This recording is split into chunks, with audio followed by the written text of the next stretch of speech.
This freaking guy. Phil folded. Just watch, baby. You see it every day, though, so you know. I know, Puddin'. Hey, at least you're still dodging bullets. You're going to need to put your chips to the left or right of that. Once they start raising me, so they have no respect for my raises. That's when they just give me all their chips. Tell them, honey. It happens every day. It's amazing. Every day. 2 out of 3 times they came over the top. Ooh, they think they can mess with me. Ooh. Let me just show them who I am. He did fold, right? Yes, he did, but he still finds some way to take center stage. So the younger Wisconsin Badger wins that duel. Out in the field, the youngins are following suit. At one of the outer tables, we find 24-year-old Aussie Mark Foss. He owns 1 bracelet, sitting with an above-average stack right now. Foss was 22 when he won a bracelet in 06. He went to college for a while. Now he just sort of wanders the world. You guys don't take it seriously. Foss doing well at the outer tables. I love it when they wave to me. Elsewhere, standing up in the middle with his hat backwards, Brandon Cantu was just 25 when he won his bracelet a couple of years ago, and he knocks off a player there. Cantu is a bit more mature than he was a couple of years ago, Lon, but he's still a bit of a madman on the felt.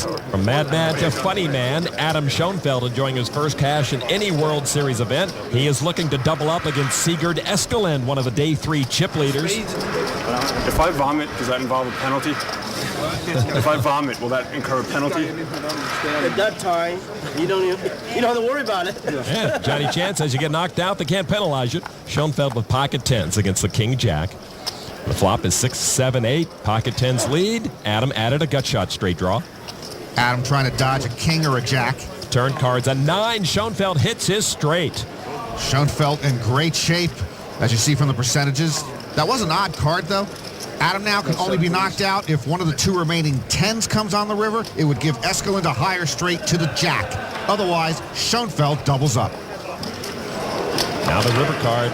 Oh, my. It is a 10. Doesn't seem possible. Eskelin gets the better straight. Comes from way behind to knock out Adam Schoenfeld. And Johnny Chan can't believe what he sees. And I do believe we're going to need some medical help or some type of counseling for Adam Schoenfeld here at table 63. Good luck, guys. The poker gods gave him his first cash, but Adam is dealt a crushing knockout blow.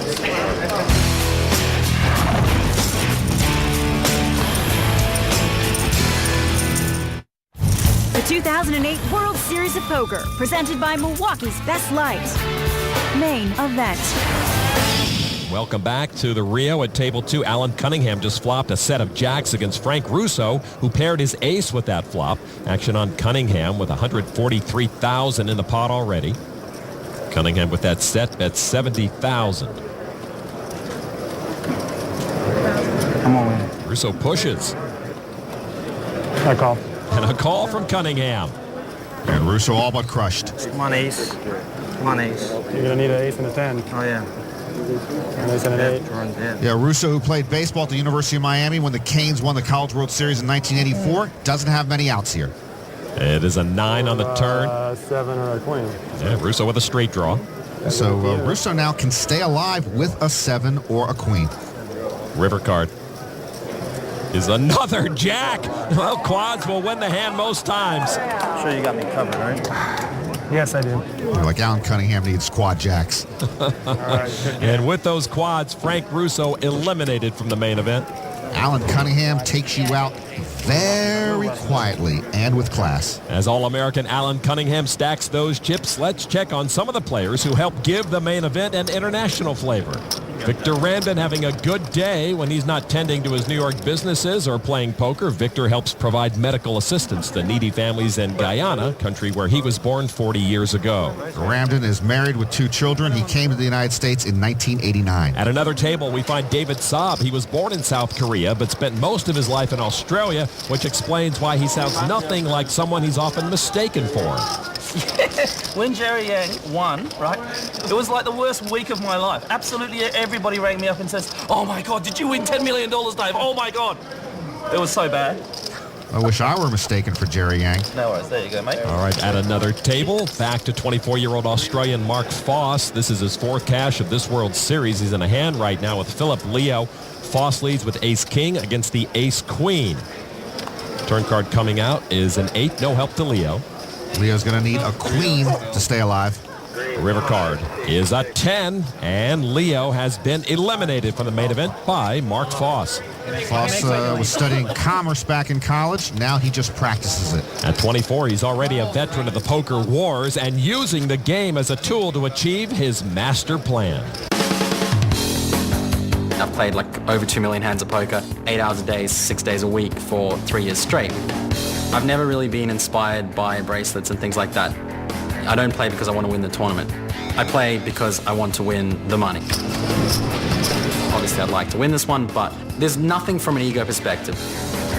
From the fame and stuff, I'm pretty sure I'd love it for about 6 months, and then I'd want it to end. I don't really want to ever do a proper job, so this hopefully is a way to never have to. I'm playing poker to set myself up for my life financially. $285,700. So I'm free to do whatever I want.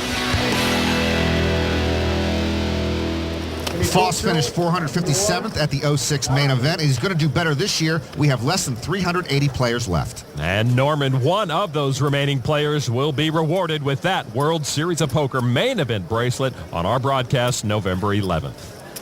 All right, action continues here at this feature table. Phil Hellmuth on the Milwaukee's Best Light Pocket Cam at a jack and a 4 offsuit.